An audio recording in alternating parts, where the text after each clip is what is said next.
We've just completed a roller coaster of a year. And I think we're on a decent place with a lot to look forward to in 2025. In the spirit of the holidays and in keeping with our bad, good, beautiful format, let's dive into the key issues in the style of Charles Dickens.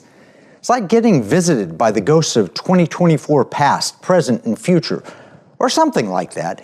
There are 3 segments to the show, so we'll use one for each topic. The bad, aka the ghost of Christmas past.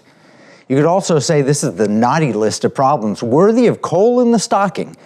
Stay tuned because we will absolutely get to the good and the beautiful. But we can't do a fair review of 2024 without a review of some of the serious threats that we covered. Let's start with the obvious political threats. I don't know a better way to describe them than as full-on Marxism and Marxist propaganda. There's been an obvious war on truth. Remember when they told us that President Biden was the sharpest he's ever been? Well, they lied.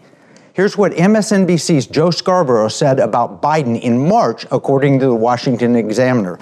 Scarborough said he had spent a couple of hours with Biden, sitting, talking, going around the world as far as talking issues, talking the economy, talking inflation, talking.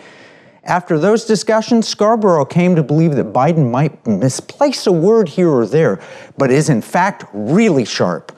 I undersold him when I said he was cogent, Scarborough said. He's far beyond cogent. In fact, he's better than he's ever been intellectually, analytically.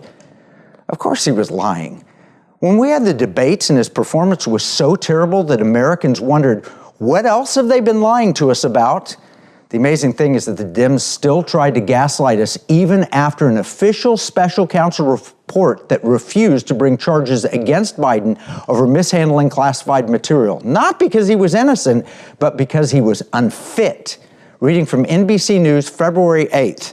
Special counsel Robert Hur's portrait of a man who couldn't remember when he served as Barack Obama's vice president or the year when his beloved son Beau died dealt a blow to Biden's argument that he's still sharp and fit enough to serve another 4-year term.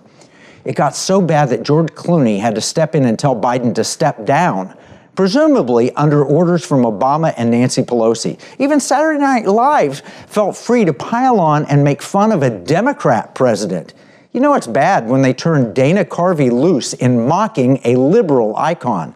The gaslighting intensified with the media's fawning over VP Harris just weeks after mocking her as the least popular vice president in history. Suddenly she was competent, poised, brilliant, and beloved. Her campaign was brat and full of joy, and she was leading in the polls even though her own internal polling said that was never true. She had $1 billion to spend and a few months to snow us, and she spent the money. Legitimate questions were raised. Did Oprah endorse her, or did she make a business deal to earn a cool $1 million for her Harpo Productions? Let's quote USA Today from December 7th.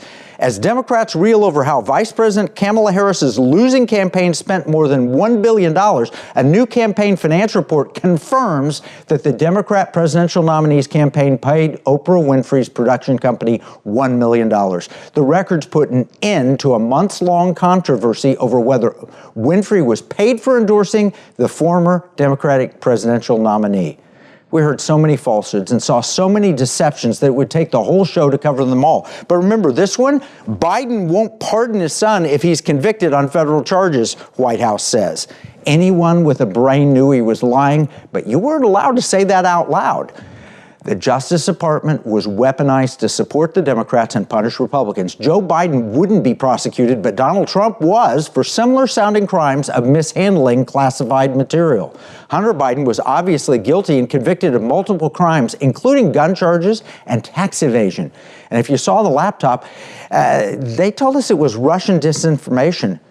But you know, it's much worse than that. And yet, Melania and Barron Trump, guilty of nothing that I know of, were debanked.